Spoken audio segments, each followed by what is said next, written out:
మాజీ మంత్రి హరీష్ రావుకు కాళేశ్వరం కమిషన్ పలు కీలక ప్రశ్నలు సంధించింది. దాదాపు 40 నిమిషాల పాటు సాగిన విచారణలో పీసీ ఘోష్కు అన్ని ఆధారాలను సమర్పించారని హరీష్ రావు తెలిపారు. అనంతరం ఎర్రవెల్లి ఫామ్ హౌస్ కు వెళ్లిన హరీష్ రావు కేసీఆర్తో 5 గంటల పాటు చర్చించారు.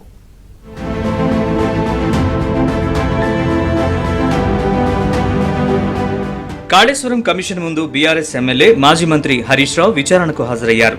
ఓపెన్ కోర్టులో commission chairman PC Ghosh Harish రావును విచారించారు. దాదాపు 40 నిమిషాల పాటు సాగిన కమిషన్ విచారణలో 20 ప్రశ్నలు అడిగారు.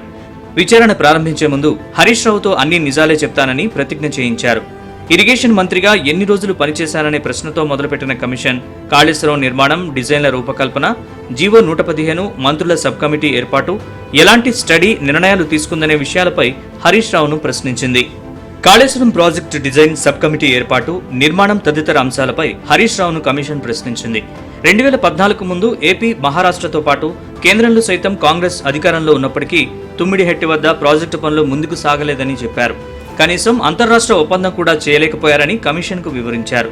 తాము అధికారంలోకి వచ్చిన తర్వాత మహారాష్ట్రను ఒప్పించి ప్రాజెక్టు నిర్మించామని చెప్పారు.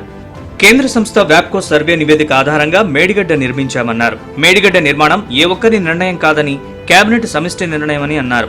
అది సాంకేతిక నిర్ణయమే కానీ ప్రభుత్వ నిర్ణయం కాదని హరీష్ రావు వివరించారు.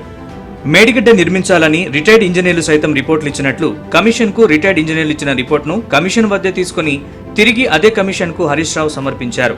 అన్నారం, సుందిళ్ల లొకేషన్ మార్చడంపై నిర్ణయం ఎవరు తీసుకున్నారని, లొకేషన్స్ మార్పుపై ఏమైనా చర్యలు తీసుకున్నారా అన్న కమిషన్ ప్రశ్నకు టెక్నికల్ రిపోర్ట్ ఆధారంగా లొకేషన్ మార్పులు జరిగాయని హరీష్ రావు సమాధానమిచ్చారు.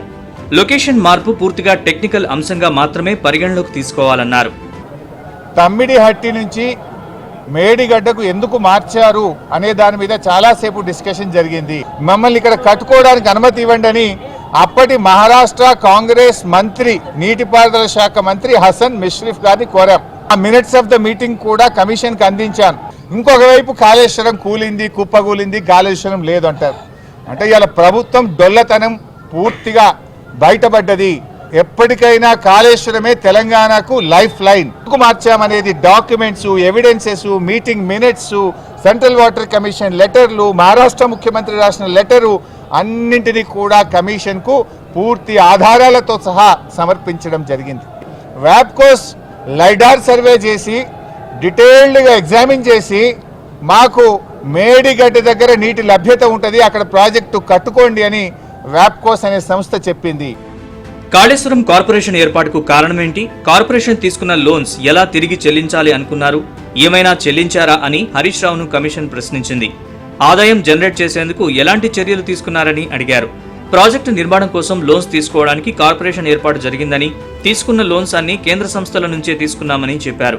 మేడిగడ్డ బ్యారేజ్ నుంచి మిడ్మానేరుకు నీళ్లివ్వడానికి సాధ్యం అవుతుందా అన్న ప్రశ్నకు సాధ్యం కాదని ఎక్స్పర్ట్ కమిటీ చెప్పిందన్నారు హరీష్ రావు. ఇక కాళేశ్వరం మొత్తంలో రిజర్వాయర్ల ద్వారా 141 టీఎంసీల నీళ్లను స్టోరేజ్ చేశామని, ఒక్క మల్లన్న సాగర్లోనే 50 టీఎంసీలు పట్టడానికి అవకాశం ఉందన్నారు. ఇక తుమ్మిడిహెట్టి నుంచి మేడిగడ్డకు మార్చడానికి సిడబ్ల్యూసీ రిపోర్ట్ల ఆధారంగా తప్ప వ్యక్తి తీసుకున్న నిర్ణయం కాదని, అందుకు సంబంధించిన డాక్యుమెంట్స్ హరీష్ రావు కమిషన్కి ఇచ్చారు. పీసీ ఘోష్ విచారణ తర్వాత హరీష్ రావు ఎర్రవెల్లి ఫామ్ హౌస్ లో కేసీఆర్తో భేటీ అయ్యారు. ఇరువురు కమిషన్ విచారణ గురించి చర్చించుకున్నట్లు సమాచారం.